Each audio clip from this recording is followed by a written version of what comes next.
Hey everybody, Shane Presley here, Rock Paper Podcast. Thank you so much for tuning in to another brand new episode.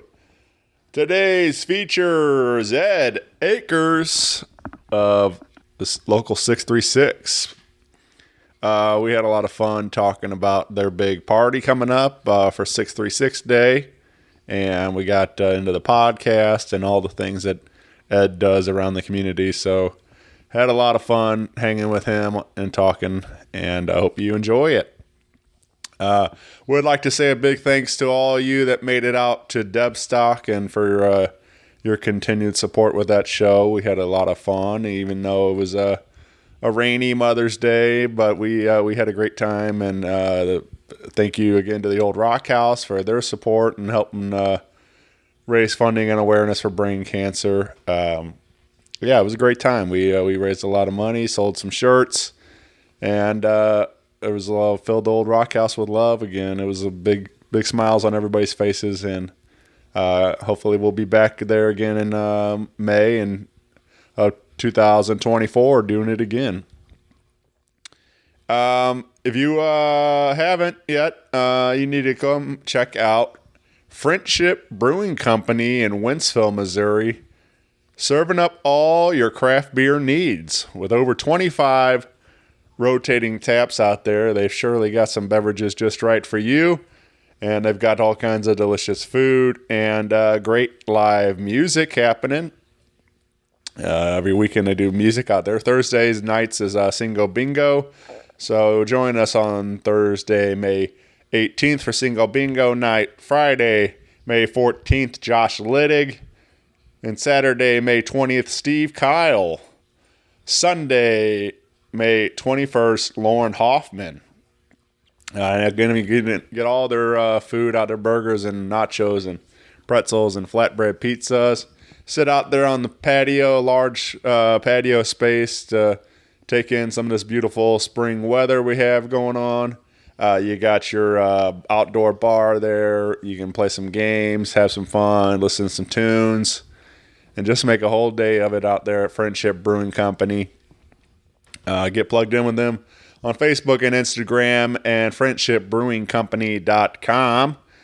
And you've been hearing me talk about it, but the time has officially come, and they are opening up their Friendship Brewing Flint Hill location, with June 2nd being their kickoff to their soft opening weekends. They are... and then gearing up for a grand opening on July 29th with special beers, food, music, prizes, and everything else. And they are partnering with Duke's Barbecue for their new kitchen out there. So big things coming. Get plugged in with Friendship Brewing Company at friendshipbrewingcompany.com today for more info. And if you need anything from me, you can always find me at rockpaperpodcast.com. Hit me up on the socials. Email me at rockpaperpodcast@gmail.com. Would love to hear from you all. And with that out of the way, sit back, relax, and enjoy a brand new episode with Ed Akers of the Local636. Podcast is kind of like it's like a radio show that's not on the radio. It's on the internet. Does that make sense? Uh-huh. Yeah. That's also like my mom. It makes it sound more confusing, doesn't it?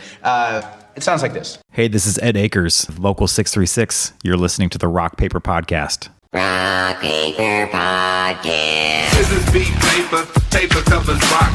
Rock beats scissors, Shane covers non-stop. Never know what new kind of guest that he's got coming at you. Live and direct on the spot. Could be rock, folk, country, or hip-hop, jazz. All kind of folks that he has. Could be an artist or a comedian to make you laugh on the Rock Paper Podcast. Double-decker fudge round, rolling round town. Shane coming at you live and direct from ground zero. He's your hero, he's your bestie. Rock Paper Podcast with Shane Presley.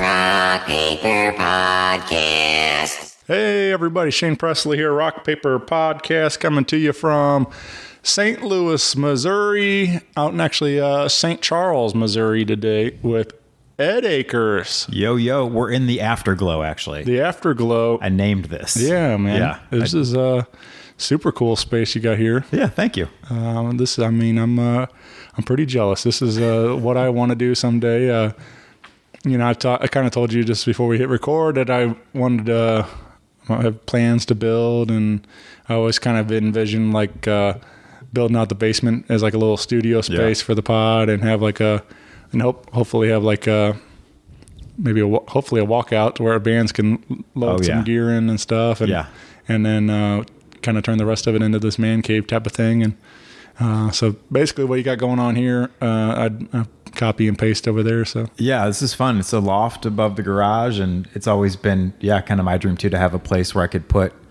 a ton of music memorabilia and just kind of admire it, right? I mean, you can't do much else. But it's funny, I was telling you earlier, we actually have hosted a show up here, which was one of my goals. I wanted this space to be open for podcasting, music, stuff like that. So pretty neat. I love it. I don't spend enough time up here, but the time that I do spend is enjoyed by me. Yeah, I think it's obviously having all the posters and things like that. Like, I don't know, all those are just pieces of history, memories, and like time. You can time travel right back to that day, kind of thing, what was going on. And you're exactly right, man. It's pretty cool, man. Yeah, seeing some of the bands. Yeah, you're 100%. I think back to getting to the show, if it was an out of town thing, or the stories behind it, what happened that day. Yeah. Sometimes even pieces of a set list, or it's fun. I've tried to get them. A lot of bands that I listen to have a pretty easily accessible VIP package where it might be, the ticket plus like $50, but you get maybe a meet and greet, maybe some acoustic songs or some demos, and then, like photo op and tour poster. And to me, that's always worth it. So that's just, the years of doing that kind of stuff. Yeah, man. Well, let's go back a bit. Anybody that doesn't know you, your story starts here in St. Charles, or you moved here? How far back you want to go? Well, we'll go back to the beginning. Story starts in Waco, Texas, December 30th, 1981. There it is. Out popped a little 8-pound, 12-ounce baby Ed. No, I was born in Waco, grew up from the time I was like 2 through high school in Hazelwood, actually. Went away to college, came back. All my friends from Hazelwood lived in St. Charles County. This was 2004, 2005.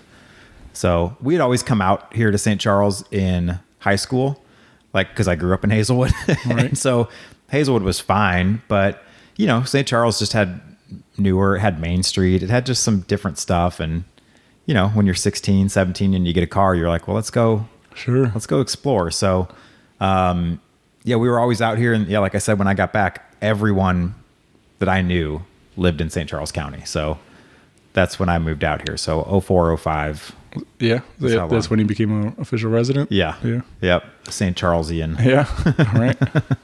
Yeah. I don't know. I told you, a little bit of my story. We were growing up in Wentzville, so it's always the same kind of thing. Like we would travel down here because there was more options than Wentzville and stuff. So having entertainment and things. And I remember going out. My dad lived out here actually when I was growing up. That's another reason we came out here. My parents were divorced and my dad lived out here. And I remember going to the Wentzville flea market with my dad. Yeah. And it seemed like he lived in St. Peter's, right at like Harvester and 94, I guess. It seemed like it was forever to get from St. Peter's to Wentzville. Yeah. And it's 15 minutes, 20 minutes tops. Sure. But as a 10-year-old kid, you're like, oh, I guess let's pack a lunch if we're going to Wentzville. But those were always good memories going out there. And I was big into like hockey cards. And so they'd always have those out there.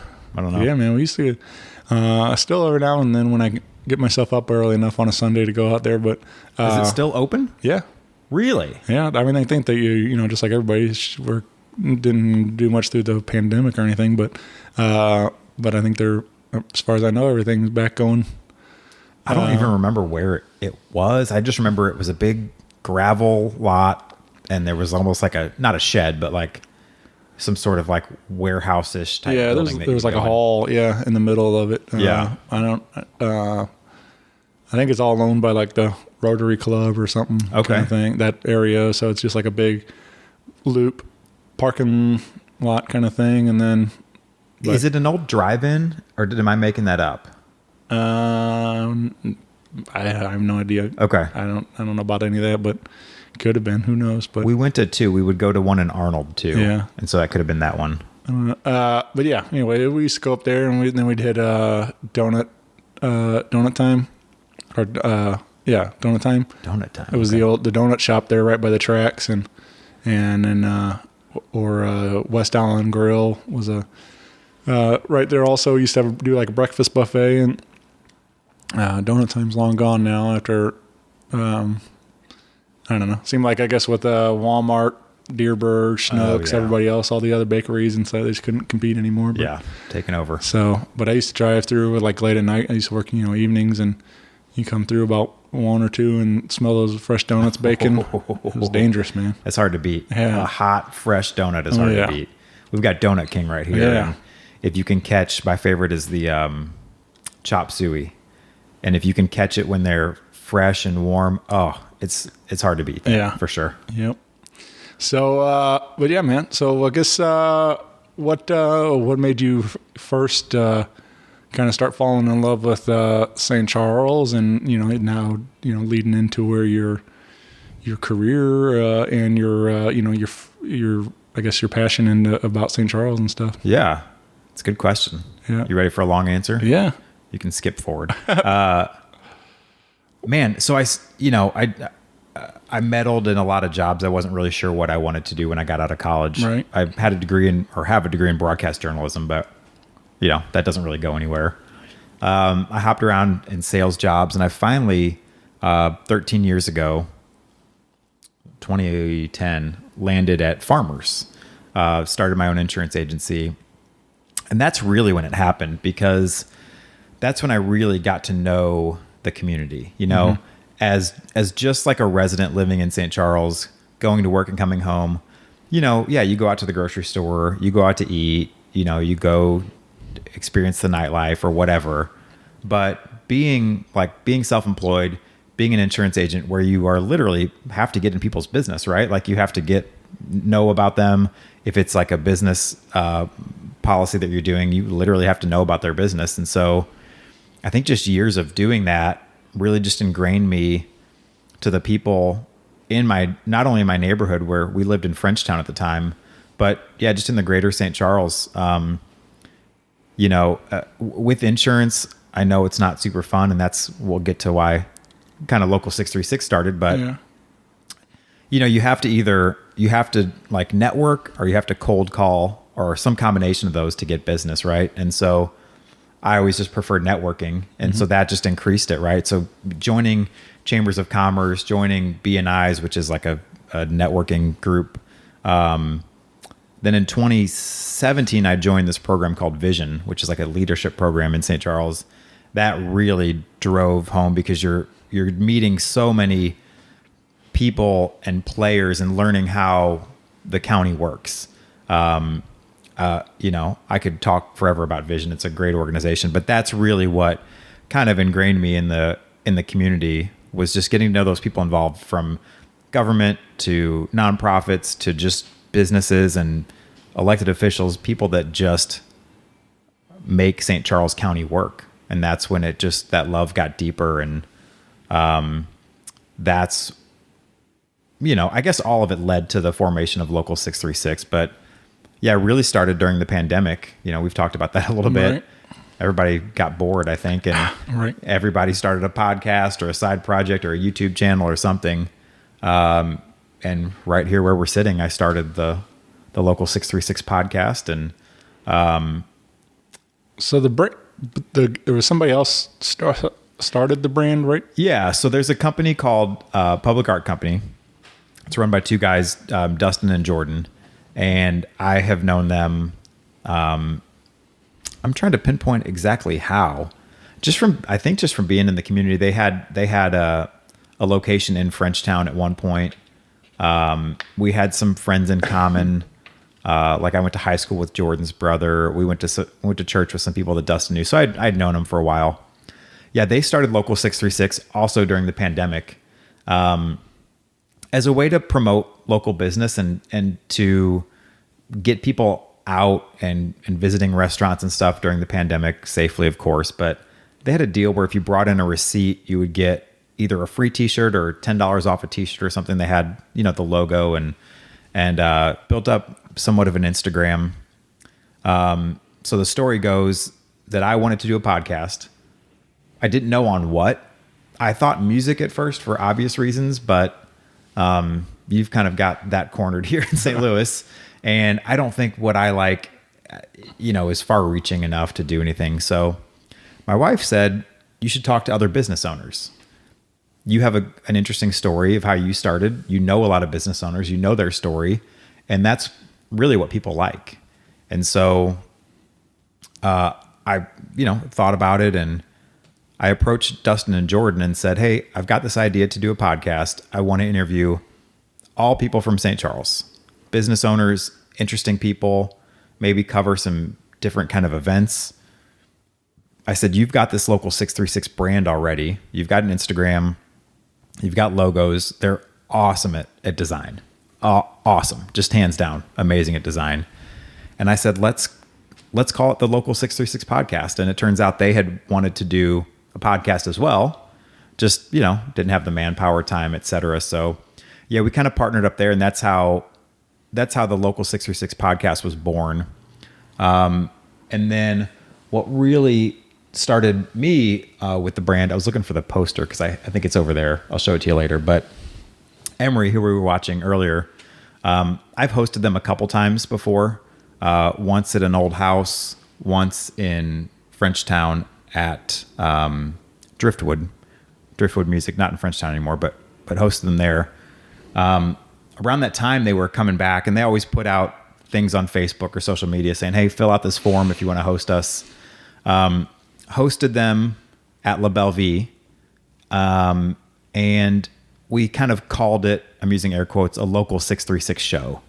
It really wasn't, but it was neat for me to say, like, here's my podcast promoting this show, right? Right. I actually I paid Emery to let me do that. Yeah. Like, I lost money, which is fine, but we printed posters, which I'll show you. We printed some t-shirts that sold at the event. And like I said, promoted it as a Local636 event, and just had a great reception, great turnout. And then that night I went home, had a couple beers, of course, went home, and was telling my wife, I said, I don't really know what this means, but I said, I want to own the whole Local636 brand. I want it to be mine. I think it's for me. And she was like, okay, yeah, I can see that. Still not really sure what that means or what the brand even does. Mm-hmm. Didn't say anything. About a week later, went to meet with Dustin and Jordan to do some editing for the podcast. And they go, we think you should own the Local636 brand. Right. And I was like, it's funny that you say that. And so, yeah, just a couple weeks of us talking and kind of working out what that meant. And then it was mine. And then took on 2 investors who are now my business partners. And yeah, we're still working out everything that Local636 is, but we've definitely taken it on a different course and made it something very different than what it started out as. Yeah. Yeah, man. Yeah. Well, yeah, it's cool to, I've been friendly with you for a while now. Yeah. And just watching you grow from there already, like, it's cool to see, man. Like and just the podcast, I was thinking about, let's start with that. Like, what was it about podcasting that made you want to get started? What were you, did you have a couple you were listening to and think like, this is something I want to do? Yeah, definitely. During the pandemic, I got into listening to podcasts. I'd always podcasted this AM radio show that I listened to just because I can't listen to it when it's on the air. So I'd always had podcasted that, but I've never had explored anything I happened across, I think this also started during the pandemic, the Ringer podcast network. It's like have you heard of it? It's Bill Simmons, who is like the Boston sports guy. Okay. He started Grantland. He started the Ringer network, which is all like entertainment and sports, music. But he started a podcast called The Rewatchables, where they cover basically like it's not necessarily a classic movie, but all the great movies that you love. And there's 3 people, and they talk about them in kind of like in a pop culture kind of sports music kind of way. I know that's hard to kind of imagine, but it's super interesting. So yeah, I started listening to that, other shows on the network, and then having a degree in broadcast journalism, have always liked kind of this side of things, talking, hosting. I thought I would like editing more. Don't like that at all. Yeah, I don't know. I didn't really know anything about it when I started, but editing is become something I do actually enjoy. Like it is kind of fun for me to take it from just a audio interview or whatever and actually make it a show. It's like properly, putting I don't really do a ton of editing, but just it's nice to watch it kind of come to life. It's like actually dropping in the theme song and putting in the songs and editing and everything and making the song sound right and stuff. Yeah, and, I totally get that. Right. I thought that I would enjoy it because it is art. I mean, you're taking all these raw files, all these things, and you're putting them together, to make a presentation. Right. And I like building stuff. Like, I built my insurance business. I'm building Local636. I like doing that, and I like creating, but I don't know if it was I'm editing on my laptop without a mouse with a square. Like, I feel like do you have like a nice setup for that, or how do you do it? Just a laptop. Just a laptop. Yep. Okay. And that's about it. Like, I mean, see, I feel like I'd need like 2 or 3 screens, big speakers, like, the stuff that you see. And right. I tried that, and it's just, I think there's a point for me where it's almost too like, it's almost like too exact. You know what I mean? Because you have to, like, especially when I was starting, my podcasts were rough. So I'm editing, taking clips out where no one has said anything or where I burped or you know what I mean? And it's just like, oh, this is so annoying. Yeah. Now I make it pretty easy on the guy that produces it, where there's hardly any editing. Yeah. We just kind of keep it up. I mean, that's the trick. Like, same for me when I started. We didn't know what we were doing. We bought a mic and hit record and start trying to figure it out. So like now, I've been doing this almost 9 years, and it's like you learn how to 9 years. Yeah, it may be 9 years of it. You learn how to like self-edit. You want to get better, more comfortable on the mic, so you learn how to be a better broadcaster. Right. You learn how to make as much stuff better so you don't have to do as much editing in post. It's like so that's why I've been really like diving into like audio quality, making sure I'm in a quiet space like this or something, anything like that. Like at first we started recording all kinds of random locations, and it's like, this is not exactly, it's fun, but it's not ideal for a listening audience. So, but yeah, so anyway, I've been trying to do all that, but it's a progress. You got to put in a lot of work to just make it right. For sure. And it's nice to see that your work is paying off. Like you said, you got a really quality product now. You've added video to the show. You've got a nice little space you record out of. I got to give a shout out to Let's Groove Entertainment, Let's Groove Studios. Yeah, we have a good partnership. Actually, I met with you and was kind of throwing around. I mean, we had this conversation at Shamrocks, basically the same conversation we just had about how I didn't like editing. Yeah. Man, I was losing episodes. I mean, I'd record a thing, the freaking card wouldn't be in there, whole episode. And I'm like, that we didn't get any of that. Whoops. And ones that I did get, I would lose, like just from transferring them. I just, not a strong suit for me, but yeah, Angel reached out to me and he's like, hey, let's do a deal. Let's do a partnership. And yeah, it's great. Had you on, and Yeah. It's a good spot. Yeah. I don't have to do anything except show up and talk. So. And then you guys been doing some mobile ones. I saw like over at the coffee shop. Yeah. And, a couple of things like that. Yep. We did PJs and we did Missouri Wild Alchemy. That's a beast, man. So, I mean, you're doing a version of that, right? With setting up live, but there with the cameras and the sound. And I mean, it's like 45 minutes to an hour of setup. Yeah. Then the podcast, then, 30-ish minutes of teardown. Mm-hmm. But it's fun. It makes for a good final product. I mean, it looks good, and they're really good at doing that. Yeah. So I enjoy those. Yeah, I'd like to do more video and all that kind of stuff. But being that I'm going to do it all by myself and work 65 hours a week sometimes and stuff like that. So it's like, it's not enough time, it's that kind of thing. Something's got to give. And, exactly. And that's one of the things. But I think, like mentioning earlier, maybe having like more of a proper studio space someday in my house or something like that. That's the goal. Yeah. I think then it would make more sense to like have like fixed cameras where I can do that and not have to set up and break down. Yeah, because you could get something to set your iPhone up on, but then that's another thing you got to carry. Right. It's then you've got to sync. You know, you're talking more editing because you got to sync the audio with it, and that's probably more stuff that I don't even know about. But it's a lot more work for sure. Someday I'll get there, but get there. But yeah, it's fun, man. It's just like yourself. I think like whether it was through the insurance business or through the podcast, it's fun to network yourself around the city, meeting all kinds of cool people, and getting to share their stories. And I love it. Yeah. I just like talking to people. I like, same as you. You had the jump on it though, 9 years. Yeah. I'm sure you told me this in one of our conversations, but how did that, like 9 years ago, who was podcasting? I mean, there was a lot out there. Like I listened to interview with Tom Segura the other day, and he said he started in 2012, I think. Wow.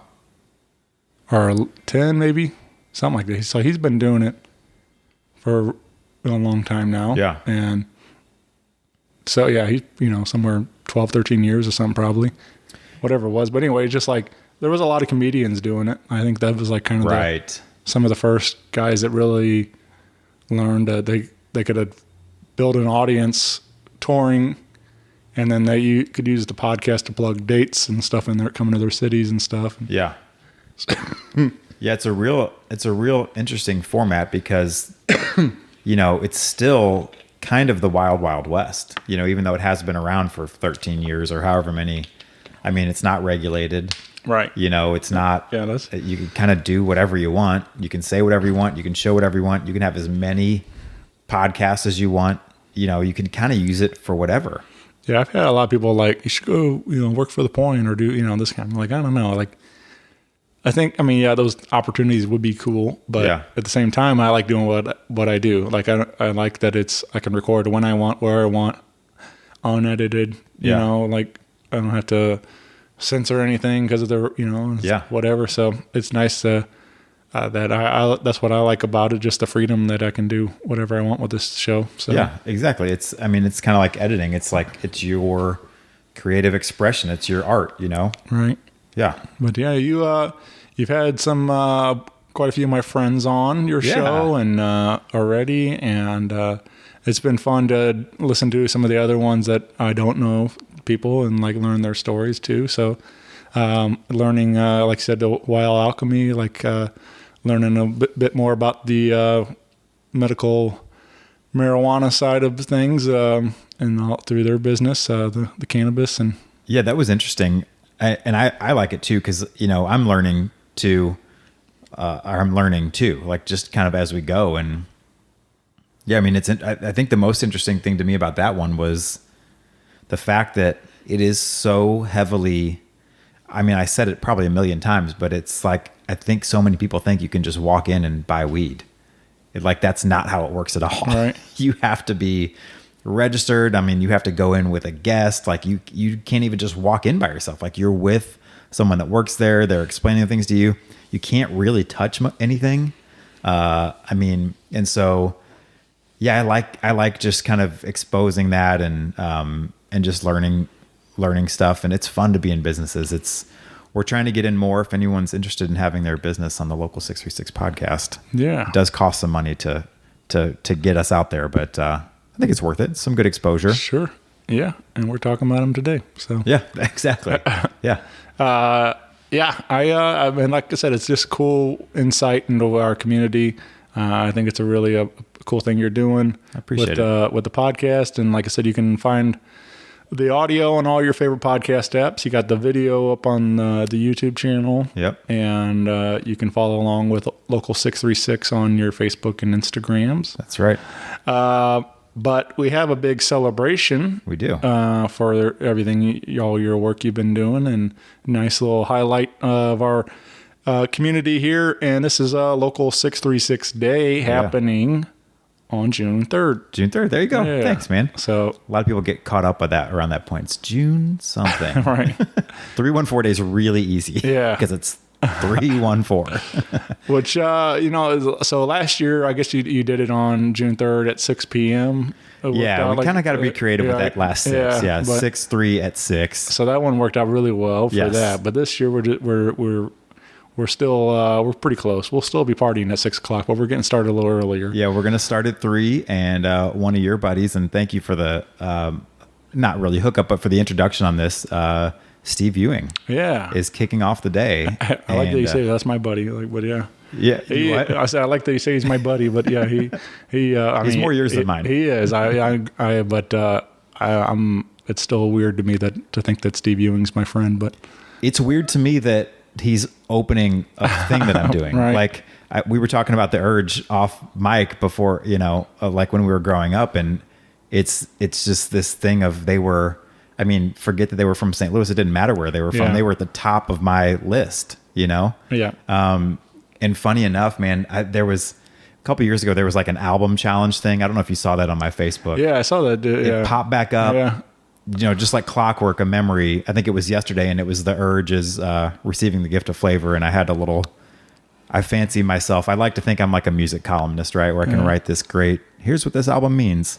But yeah, it popped up the other day, and I'm like, man, this album came out in 95. I'm stoked 28 years later. Yeah. 28 years later, he's playing at a festival that I'm putting together. Yeah. Like, it's pretty rad. Oh yeah. Yeah. I think I told you a little bit about it, but when I first got going with this, it was always a goal to kind of like to have a yearly celebration. And the first Steve was doing these like acoustic brunch shows at Steve's Hot Dogs, and I was like piggybacked on his idea. I was like, hey, how about I book one of these? I think it could be cool. Like, I'll bring some friends over, and he doesn't have to worry about booking bands that particular Sunday. Yeah. And he's like, cool, yeah. And so I brought in some groups. That was at his location? Yeah, Okay. at Tower Grove, Steve's Hot Dogs, when he was at the old location next to TikTok Tavern. And then I'm send him some ideas. And he goes, yeah, cool. He's like, I'll play. And I'm like, yeah, okay. Okay. I'm like, yeah. I'm like, so again, first like thing I actually put together, Steve's, playing there. Him and Adam played an acoustic duo that day, and did like a bunch of classic Urge tunes, stripped down, like here in liquor store and stuff, and or up all night. Go inside and get my pickup. Yeah. It's so funny to me, like, it's like, because I was telling you about I said on here about the Emery thing. I mean, that's a band that I really look up to, and that's a national touring. They were on a major label band. Not that they like supersede the Urge, but they're just more popular nationally. And so you book these bands and you talk to them, and you're like, oh, you're just like a regular dude. Yeah. All right. Yeah. Like, okay. It's so weird, because I don't know if you're anything like me, like you kind of build it up, and you're like almost intimidated by these people, because you're listening to them and they've got these godlike voices, and you've been singing along to their songs for however many year. And then he's just like, oh, I'll play. And you're like, well, oh yeah. Okay, cool. Yeah. I mean, I think that's the key, is just like treating them like real people. I mean, like, I feel like that's the only reason I've ever got anything around some of these people, like, is because I'm inside. I might be geeking out, you know, like, Yeah. oh my God, this is, you know, like this is really happening. But on the outside, I try to keep it cool and just treat them nice and, you know, be friendly and stuff. And not just like, you know, constantly asking for autographs or whatever, Sure. you know, that kind of stuff. So, but yeah, no, I think it's going to be awesome to see Steve out there. And we got Inimical Drive doing like a strip down. Yeah. Have you seen their tour announcements, by the way? Yeah, Holy crap. Yeah, they're hitting it hard this year. They're supporting OTEP. Yeah. They're opening Point Fest. And then they just announced the tour with Bad Wolves. Yeah. I mean, And then crazy. playing. And then, yeah, St. and then Charles. playing 636 Day. I mean, Yeah, what? yeah. I didn't know where to put that in the Right. order of. Yeah, they're playing inside La Belle Vie, which is a cafe on 2nd Street, right across from Good News Brewing. They're going to do a stripped down unplugged set. So I know they've done stuff like that before. They don't do it too often. No. Yeah. But they're playing from 5 to 6 inside La Belle Vie. Well, if anybody knows much about Inimical, they're pretty aggressive, hard, heavy, Yeah. loud rock and roll music. Heavy, not scary. Right. Yeah. So, but I love that they've, yeah, you know, I mean, and there's been, you know, obviously the MTV Unplugged sets and all those that we grew up with and things. Yeah. So, like, I love when bands do something like this where you get a different side of what they do. Yeah. And it's very cool to see that they've made a whole set like this. And, like, they did, like, a right before, it was maybe a little over a year ago or something. They did, like, a album preview party type of thing for the fans. And they did, like, an acoustic set like that. And Yeah. it was, like, super cool, just a really, like, intimate thing. And, but I love hearing Joel actually sing some of the stuff. Like, He's got a great voice. Yeah. And it's funny because you know, obviously we're buddies a little bit, and I'm like, man, I would love to have you at 636 Day, but I don't think that would go over too well. Right. You know, if they bust out and open with something and start screaming, it's like, I don't think people are going to enjoy that. And that's when he was like, well, we can do something stripped. Yeah. I think they're going to maybe introduce a cover or two, which they don't normally do. And Yeah. I would say, I don't want to say ever, but I don't think that they've done that in a while. At yeah, least. that's not what they're known for sure. Yeah. So that'll be fun. I think there's some good, I was thinking of some covers. I think there's some good like 90s alt songs that his voice will sound good on with Joel. You know what I'm saying? Yeah. Like, so I don't want to give anything away, but Yeah. you'll have to come to 636 Day to find out. But, Nice. Yeah. But yeah, they're playing 5 to 6. I think they're going to do something similar, like maybe a Q&A. But La Belle Vie's it's a great restaurant, but it's a great spot for a show like that too. Yeah. Just the setup, and when we had Emery there, it's kind of perfect. Just the room it's a good room for that. So Yeah. that should be fun. And then you got Russo Co, right? We've got Russo Co. We've got someone before then too. Yeah. We've got yeah. 2 stages this year. Yeah. Technically, we have like 8 stages, but because we have some people playing on porches, just kind of some random, out on the street. They'll be kind of jamming. There will always be live music at this event. So from the time it starts at 3 till the time it ends at 10, Right. there's always going to be someone playing on one of the different stages. So You got Curt, Copeland, and the Consquences. that's right. They're going to be playing on the Missouri Wild Alchemy stage, which is actually Russo's truck. Yeah. Have you seen him play on the truck before? Yeah. So that's our second stage. Russo played on that last year. He kicked us off last year at 6. And he's kind enough to let us borrow the truck again to use as a stage. Yeah. Which is just kind of fun. Sure. It's kind of fun to see a band up there. Yeah, it's a nice, cool setup he's got going on over Yeah. there. And you mentioned, I didn't even realize this, Curt Copeland of the Consquences. He's been around a while. Yeah, oh yeah. He's got a lot of ties to the community through the radio. Yeah. I forget what all. He's worked for a couple stations. I'm pretty sure mostly like at Y98 at the time. Yeah. I think he left for a little while, took a job like Minnesota or something, maybe something like that up north, and then came back. But yeah, he's been working real hard. He got out of radio and been working real hard, making music his life and writing songs. And he's been playing around St. Louis for quite a while now, playing music. So I love that, man. Part of that whole experience with booking Emery at La Bellevue, way back 2 years ago, whatever, before Local636 was what it is, kind of spurred this whole thing because, one thing I've obviously being interested in music, one of my goals is to get some live music down here in St. Charles, to get just some. I was going to say more, but there wasn't any. So just to have some, just to bring some bands down here. And, St. Louis is great. And I love going to the venues over there and seeing stuff, but like I wanted stuff to come here, and bringing Emery here was a thing for me that said, well, you can actually do this. Like this works. Right. You don't have to have a venue, you need a cafe, or you need a space, and you need to let people know what you're doing. But that's always been my goal here, was to bring live music and to support, those artists that are trying to make a living doing it, support them and be able to give them a space to play and an audience out here to where they don't have to, go wherever. Yeah. So yeah, we're excited to do that. And then, yeah, you mentioned Russo. He'll be on the Lindenwood University main stage. And that's going to be at 8:00.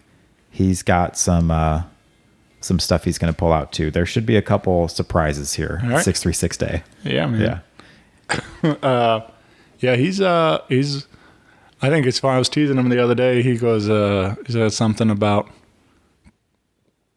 like a little while back, like, yeah, I don't think we're going to be gigging that much this year. I think we're going to take, and I'm like, well, first when he said it, I was like, I don't know about that. And then all of a sudden, like, he's everywhere. He's like, he's got, he just did, played the Hawthorne. Yeah. For his first headlining show in St. Louis. He's playing My Party, Debbstock for Mother's Day. He's playing 636 Day. He's playing Boots at Bush. Yeah. He's been down to Texas. He's been, it's like him and Inimical Drive. It's almost like this thing where they've both been at it for, well, Russo has a little bit different background, but they've both been at it for like 15 plus years. Right. And they both, at a similar time, are just kind of hitting, right? Yeah. And getting these chances. Yeah. Yeah, it definitely, and I think a lot of that is just, timing was one, but just like when you're a good person, yeah, and people want to root for you, and that's the case for both of those groups. Like, they're just great guys, and you want the best for them, and and it's so when they start, chain reaction kind of thing, all these doors start opening up, and the next thing you know, they're out there, chasing that dream. So, and something else I like about both bands is they have, you can work hard and bust your ass and maybe you'll get noticed. But both these bands guys have created opportunities for themselves. They both have converted, trucks or buses right. into something they can use, because they didn't have, Inimical Drive didn't have, pick a band, whatever, say, hey, come out on tour with us. Here's a bus. Russo didn't have that. They've had to create their own. They've had to build this up from nothing, right, and make their own opportunities. And, there's a saying it's not in business. It's just in life in general. When someone's like, oh, lucky, that person's lucky. Luck is when hard work meets opportunity. You know what I mean? And they've both been working hard. And they've, this opportunity has come at the right time when they're just in line, finishing these buses and making these stages. And, I just love it, because I feel like that's me. I feel like I'm the underdog too, right? I try to scratch and claw and find a way to make a name for myself. And it's like, well, no one, specifically with like radio, we've talked about, no one's going to give me a shot at radio. All right. Well, I'm going to do my own podcast. Now, 20 years in between there, whatever. But, no one's opening a venue in St. Charles. Okay. I'll book a band at La Bellevue. I'll book a band here at my house. We've talked about doing one at Frenchtown Tattoo, because that's really just a big open space, So I really admire that about both of those bands, is just kind of like making their own way and saying, we're going to can I cuss on here? Sure. We're going to fucking figure this out. Right. You know, we're going to make it happen. Yeah. Yeah, man. Well, come on out. This is, now, is it free, ticketed? It is free. Yeah. Good question. So, yeah, a lot of the stuff, I would say even all the stuff we do with Local 636, we want it to be free. We want it to be accessible for people, community. We want kids and families to come out. This is totally kid friendly. I shouldn't say kid, it's family friendly. Yeah. We do have a kids area. I'll kind of, if you don't mind, can I kind of run down some of the stuff we've got going on? So yeah, it's June 3rd, 3:00. It is in Frenchtown. Raise your hand if you know where Frenchtown is. You know where it is, but it's on North 2nd Street. So it's the street just north of Main. If you need like reference points to map it, it would be Good News Brewing, Frenchtown, or La Belle Vie. It's going to be right there. It's going to be a block party. We will have food and beer vendors. You're not allowed to bring in outside stuff. So we'll have vendors for those things. But yeah, Ewing kicks us off at 3 on the Lindenwood Maid stage. We've got some porch players going after that. That'll be kind of scattered around. Those porch players are brought to you by Trudy Pagano, who's a realtor, Duchesne High School, and First State Bank. We've got, as we mentioned, Inimical playing Unplugged inside La Belle Vie on the Unplugged stage. Curt, Copeland, and the Consquences at 6. They're going to be on the Mo Wild Alchemy. I still don't know what we should call it. Truck stage? Sure. Yeah. Russo's truck. Yeah. They're playing at 6 on the truck stage, sponsored by Mo Wild Alchemy. Russo Co from 8 to 10 back on the Lindenwood stage. We've got a ton more going on than that. It's not just music. We're going to have some live art, some activations. We've got a whole kids area where we're going to have first responders. We're going to have paint by numbers. We're going to have some like backyard outdoor games, some crafting stuff. That's brought to you by the Academy of the Sacred Heart. Let's see what else we have. We're going to have a 360 photo booth. These things are really cool. Have you seen these? I don't think so. It's like you stand on like this circular platform. You can fit maybe 3, 4, 5, 6 people on there. And there's an arm and there's an iPad on the arm and it just spins around, but it takes video and I guess it snaps pictures, but you kind of make this cool kind of scenery and it slows down, it speeds up. They were at an event that I was at. Makes for some really cool content and really cool pictures. Yeah. That's free. That's brought to you by St.Charles Regional Chamber of Commerce. And then we've got street performers, all kinds of vendors, and it's going to be awesome. We'll have a toast at 6:36. So we're going to make Curt stop playing and we'll get up on stage and have a toast. The whole thing is presented by Stay Loggy, which if you've got like out of town guests, he runs a lot of Airbnbs in St. Charles and actually all over. So before you go to like Airbnb to book something, go to Stay Loggy. That's LAGE, Stay Loggy. It's just cheaper if you don't go through those, VRBO. They tack on all those fees.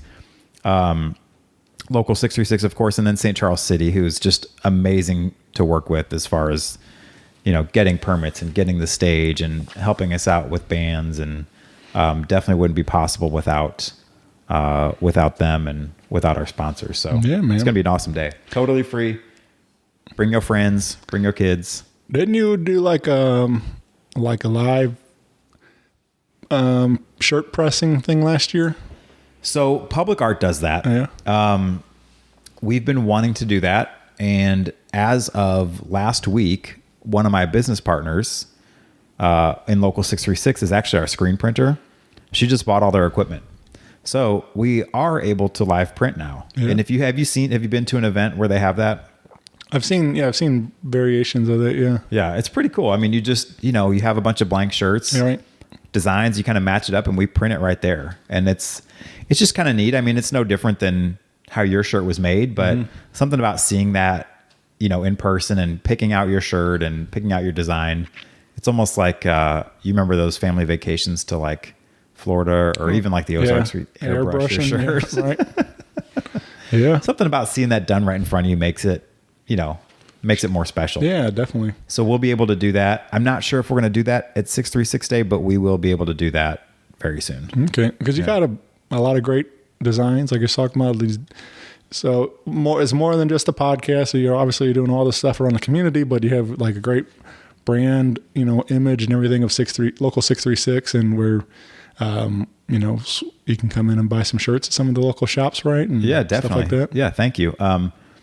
We you can buy our shirts online at local636.com. We have a pop-up shop that opens. You have to follow us, to find out when that happens. And then Cozy Shop on Main Street retails some of our clothing. And then we have some of our other merchandise. So we have like some coffee maps. You can see that beer map over there. That's also in some various retailers around town. And I really like that aspect of the business because that's helping us, but it's also helping that business because we wholesale that to the business for, a percentage of what they sell it for. So they're getting this product and they're making money off of it. We're making money. They're making money. The consumer in the end wants it because they bought it, right? Anytime we load these up, these beer maps or coffee maps at like Course or La Belle Vie, they're gone. Mm-hmm. Cozy carries them too. But those are really popular. And that's another aim of Local 636 is to try to generate some traffic, some revenue for local businesses. So that helps with that too. Yeah, man. Yeah. I love it, man. I really appreciate what you do and getting, shining a light on our city, our community, the greater St. Charles County area. Yeah, it's fun. I enjoy it. Yeah, man. Are you, do you have like is there goals still? Like, do you have like a bucket list thing with this or anything? For like Local that? 636? Yeah, just some stuff that you want. Where do you envision taking this? Like, how? Yeah. Man, that's a good question. Do you have like, you ever think about that kind of stuff? Like long term? I do. So I'll tell you a couple things. And this is not to like toot a horn of any kind, but yeah, I'll tell you when we started this in what year is it? It's 2023 right now. Right. We started this in January of 22. So we're not that old. I told my business partners by the end of 2022, if we can get a beer collaboration, that would be awesome. In February of 22, Dan Tripp with Good News, I forget how he contacted me, but he's like, hey, your logo is really cool. And again, Public Art designed it. I was like, yeah, it is. Thanks. He said that would look really good on a beer can. And well, shout out. There you go. Yeah. So that, this launched in April of last year. So we just passed the 1 year anniversary of this, but nice. So that was one of them. Having a 636 Day was one of them.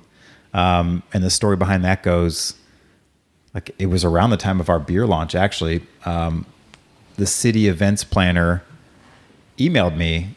It was just after 314 Day. She's like, hey, what do you think about doing a 636 Day? And I was like, funny that you asked that because I have a whole list of, how I think it should go. I go, I just don't know if we have enough time because it's like 6 weeks away. And again, credit to the city of St. Charles for helping us put that together. Right. So that was one of them. Establishing June 3rd officially as 636 Day is kind of next on our hit list. Now, we did get it through the county council. We met with them last week, and they established June 3rd, 2023 as 636 Day. So it is officially 636 Day. We want to take it to the next level and get all the mayors on board and have it to where it's just every year instead of just June 3rd, 2023. So establishing that is kind of the next goal.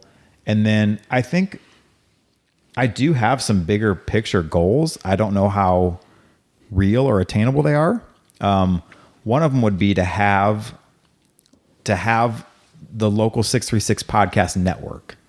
So kind of how like the Ringer has the podcast network. There's other, Barstool obviously has like a podcast and media network.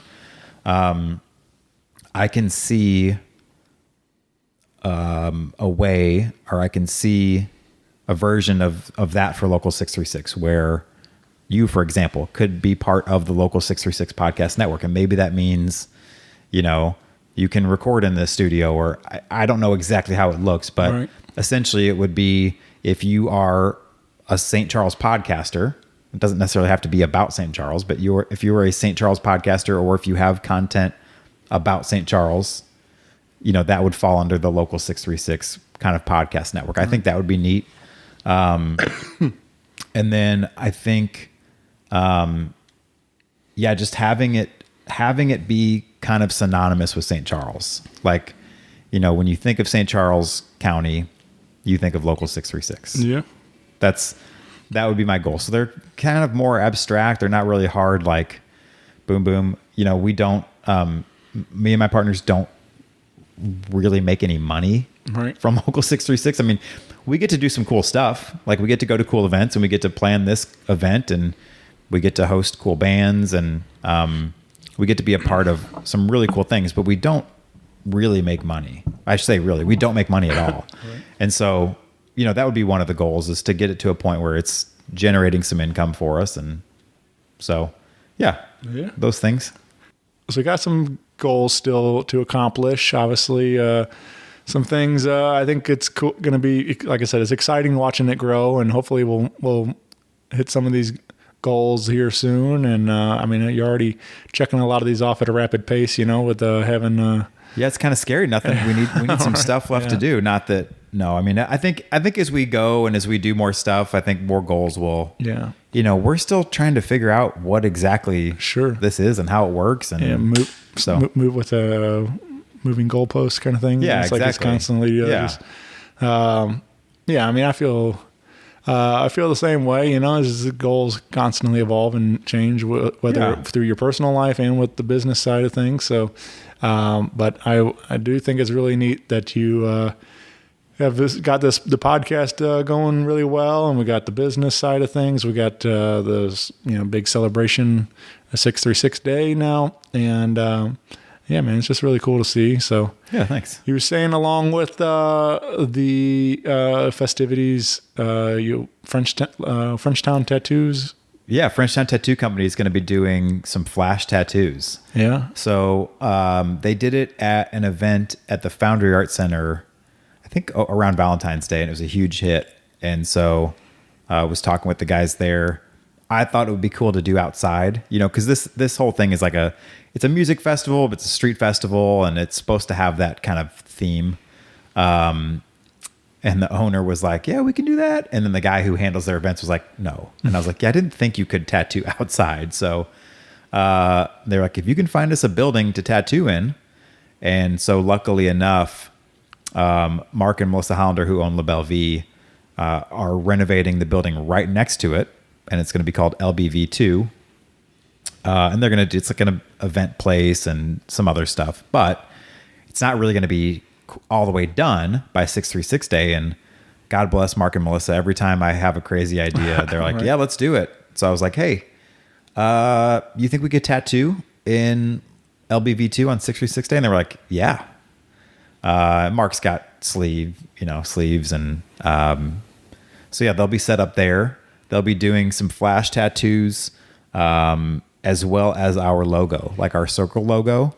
And I haven't decided how many, but we're gonna pay for like maybe 5 or 10 people to get that. So if you're crazy enough to get our logo tattooed on you, our circle logo, we will pay for it. Yeah, I'm not gonna do it, but I've had people tell me they'd do it. Yeah. I think Russo might have been considering it. He's got quite a few. He does. And I think, you get so many where you're like, I don't really even care what it is anymore, So I have seen some people with some St. Charles tattoos, though. You were mentioning a buddy of yours has a RPP tattoo. Yeah, my friend of mine, Jennifer, she's got a whole... it's on the same sleeve. She got a sleeve dedicated to St. Louis music, and it's got cool, Joel Colby on there. And what does it have? It's I think, like his face. I think there might be an ID, and maybe his face or something. I forget now exactly. I'm assuming he knows about this. Oh yeah, okay. Yeah, we all have pictures with her and like in the art, and it's really.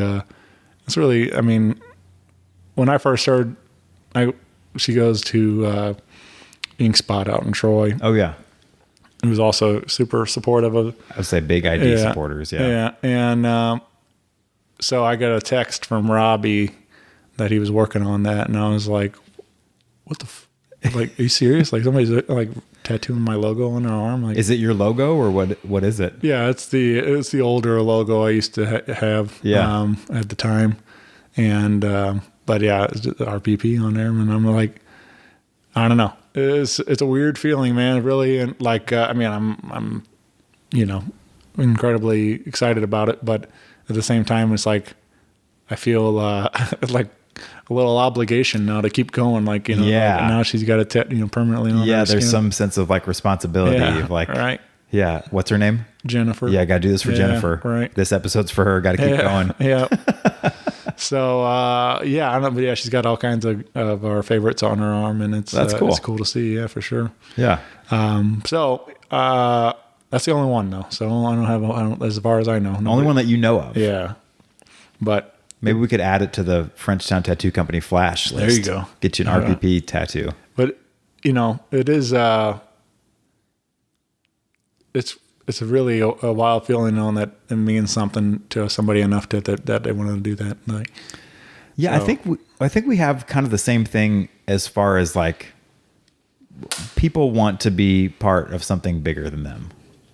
And you've created this great community, you've created this great community of, listeners and fans and followers that love the local music scene, that tune in every week and that want to hear what's going on. And yeah, I mean, people feel like they belong. They feel like they have some ownership in it, Yeah.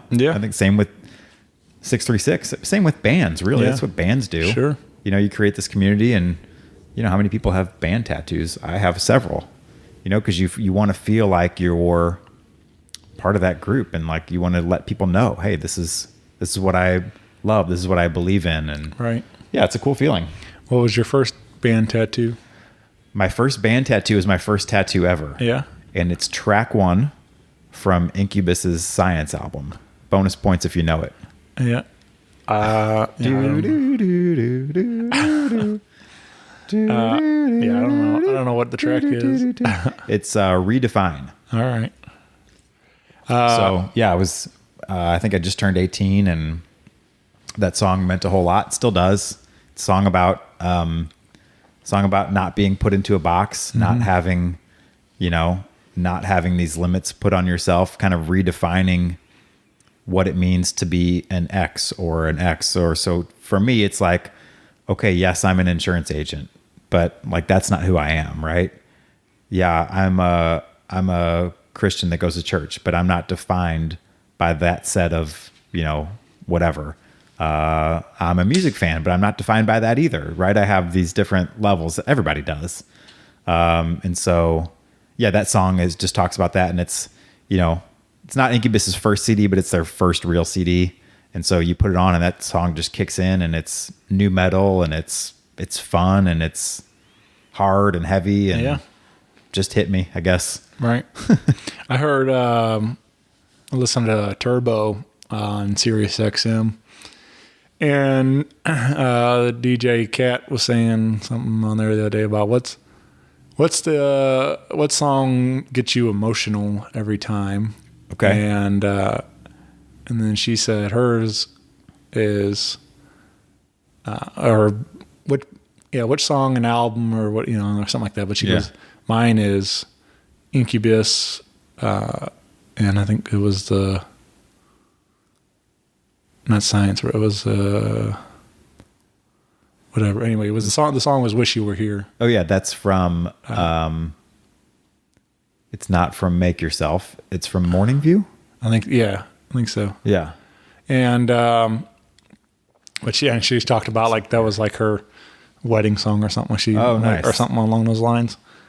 But anyway, or her, I think her her husband proposed during that that or something like it, whatever it was. But yeah, anyway, it was just like I thought that was kind of an interesting question, like to think about, like what whether it's happy or sad, which songs make you emotional, and obviously that seems like maybe not emotional, is it really? But Redefine is one that really has a lot of significance for you.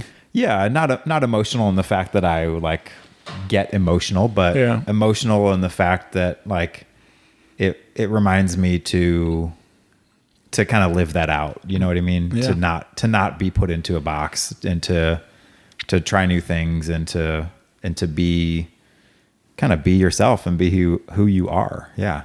Yeah. No. Yeah. Be. You don't have to edit that. You can leave that in. No tattoos for you. But same question to you. Is there a song or an album that gets you an emotional? Because for me, there's a lot. I mean, I couldn't even list them. For sure. I mean, most of them are, they already have some sort of emotional connect tied to them for the artist, I think. So it's easy to kind of attach my story to lyrics. Sure. But a lot of them have kind of took on different meanings throughout life.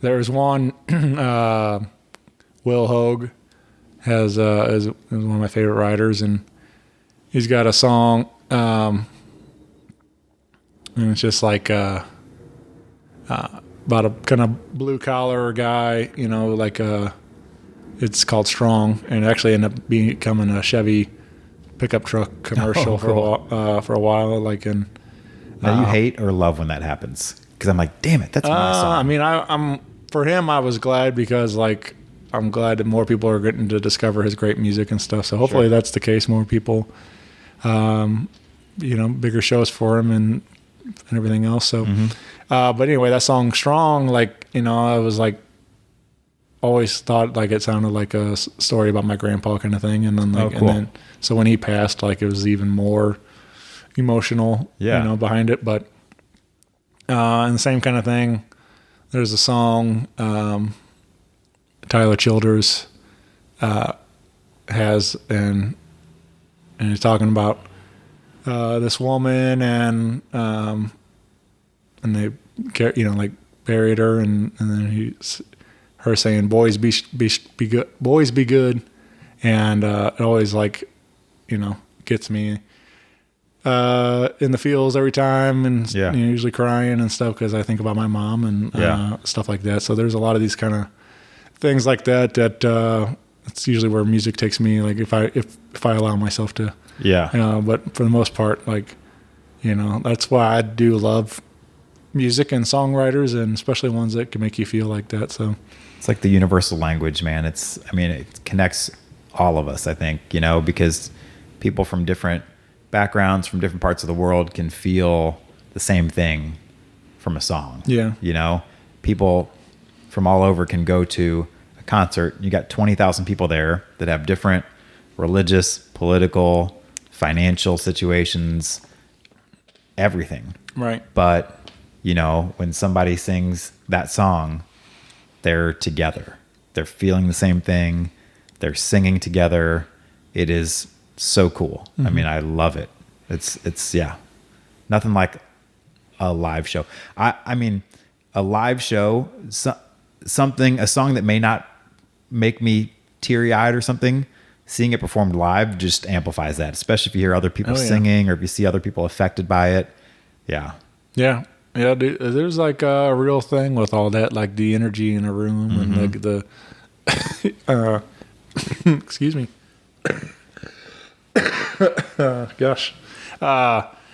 That's something, why I do what I do, as much to go to as many shows as I do. And obviously I've seen your ticket stubs. You go to a lot of shows too, and for that same reason, but chasing that feeling every time, man. There's something magical that happens in that room. With the band, the energy, and the crowd of singing along, everything, all of it. And it's some are better than others, but then you keep chasing that high, of that one. It's man, that was an incredible night. Yes, that you still continue to talk about years and years and go by. And so, I think there's something. It's hard to even talk about it because I don't really know exactly what it is, but there's something happens in that room. So yeah, man. And it's interesting. Under Oath is one of my favorite bands, and I don't expect many people to know who they are, but, I saw them at Furnace Fest in Birmingham a couple years ago, and it was a festival and it was at night. It was after a long day. So you got all these elements, right? People probably have been drinking all day or smoking all day or whatever. And it's at the end of the night. And I mean, it's just, yeah, I mean, they're a metal screamo band, but they have some parts where Aaron Gillespie, their drummer, sings, and he's got the clean part, the clean vocals. And there's some of those parts where he sings where it's, you know, you can hear the crowd singing. And that was one of those magical experiences where it was like, this is, the power here could do anything, you know? Mm-hmm. And then I saw them like a couple weeks ago at the pageant, and it was on a Tuesday night, and it sucked. Oh, yeah? I mean, they were good. They were okay. But I don't know what it was. I don't know if it was the room. I don't know if it was the fact that it was a Tuesday. You know, the balcony was closed. I don't know if it was me. I don't know what it was, but It's, you know, same band, same songs, but just, yeah, different energy. And I don't know what it is either, but you're right. You're chasing it because I'm hoping that show at the pageant is going to be what I saw at the festival. Right. I want that same feeling, and I didn't get it. And I was kind of pissed, to be honest with you. I was like, that sucked. Yeah. It didn't suck. It was a great show, but it didn't live up to whatever they did the year before. And I was like, ugh. I've definitely had those nights too. Like, you know, there's, especially when you've seen the same band multiple times. Mm-hmm. And of course you're naturally going to compare it to a different one. Yeah. And, but yeah, I mean, I also credit too that we all go through where maybe, like I said, maybe it was you, maybe it was them. You never know. You don't know what it just didn't have the right mix that night, whatever it was. I was dead sober too. Yeah, so I mean, you know, who knows if that played into it or, I don't know. But yeah, I think it's a interesting science experiment for sure. Trying to figure it all out. That's right. So, yeah. But yeah, man. Well, come on out again, June 3rd, 3:00 music starts down there with Steve Ewing, and come on in and have a good time with us and celebrate all things Local636. Again, click subscribe on the podcast and listen along with Ed and getting to know a little bit more about our community here, and a couple of pretty good ones recently with like which again, it's fun to discover new people or, you know, people in our community sharing their stories about their job, what they do, like with the 911 paramedic stuff. Kyle Gaines. Yeah. And what was it? And then